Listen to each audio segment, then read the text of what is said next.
ano, bike path. May mga lakaran doon, pero may dead end kasi doon. Hindi maganda puntahan. Dito tayo, sa part na to.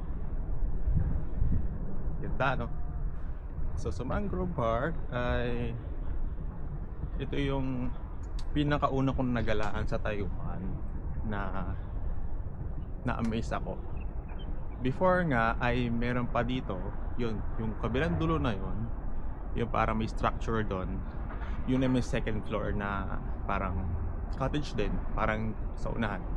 Ayan, may second floor. Pwede rin tambayan for top view. Kaso lang, throughout the time, nasira siya. And nung ako'y 1 decade na dito, ngayon 10 years na ako, yan na, hindi na siya na-rebuild. So, I hope na i-renovate kasi parang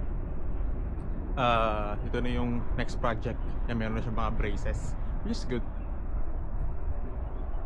Nakakatawa na baka i-revive yung second floor dito kasi nung una is puro kahoy lang yung kanyang frame. Ngayon puro bakal na yung nakalagay ngayon dito kasi talagang before hindi siya ganito ka daming structure. Ngayon meron na talaga. Yan, progress yan. Okay, tapos sa kabilang path, diretso yun lang. Kaya ito naman to, so you will never be lost. Ganda, no? Ang lamig dito, ang lamig. Para siyang rainforest lang, napakatahimik. At nakaka feel ka talaga ng peace, ng iyong pagiging calmness. Yeah. Parang yung sariwa pang hangin ng dagat at ng mangrove trees. Ayan. Tapos meron din itong mga sea waters. Yan. Kaya maganda ditong pumunta. Motor lang, kayang-kaya na. Motor lang as pwede nang puntahan agad. So mula sa aming address ay siguro about 20 minutes lang or 25 minutes pag nakamotor, ano. Dito pwede dito maglaro-laro, magtambay-tambay. Yan, basta wag lang sisirain ng facilities, you will be good. Ano? Ganda, no? Okay. So dito naman sa part na to, dati kasi mas maraming may ikutan nung yung structure doon na may second floor. Dati meron pa yung mas kabila na paikot. So meron dito yung right turn, left turn. Nawala na yung right turn, which is nandun. So mas malayo sana yung ikutan doon. Pero ngayon, dito na sa right turn, ayan, or left turn, ay paikot na tayo sa may entrance kanina. Ayan, punta lang natin.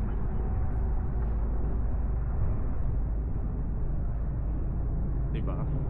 Safe na safe dito. Ang gandang punta. Yeah. Okay, so ito na yung palabas.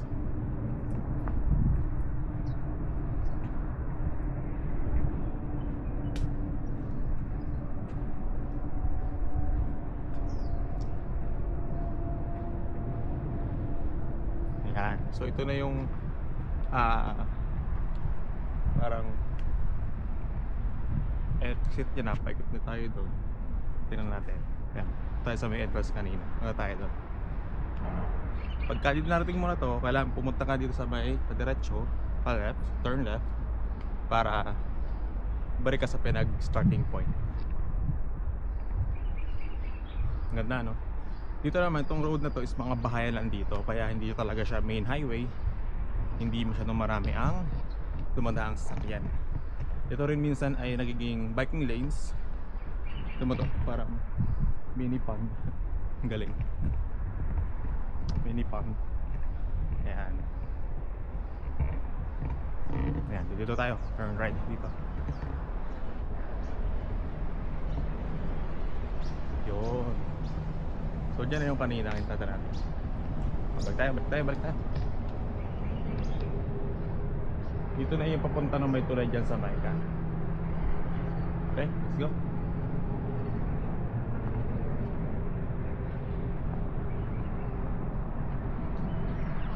Ayun, o. Yun. So yun na yung kanina nadaanan. Yan. Diba? Maikot na. So, lakad lang ulit. Ikot lang ulit. Ayan. So, ang ganda ano? Ayan.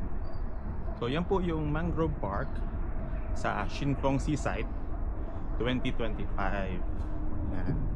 So, ngayon po ay March 1. Shutdown namin. Company shutdown. Kaya, medyo maraming rest. Kaya, nakapag-visit pa po ako dito. Ayan.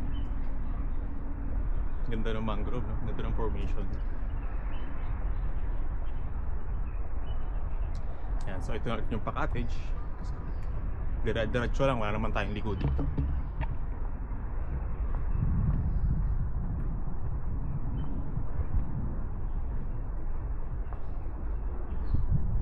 Ayan, so okay. Dito na tayo, paikot na.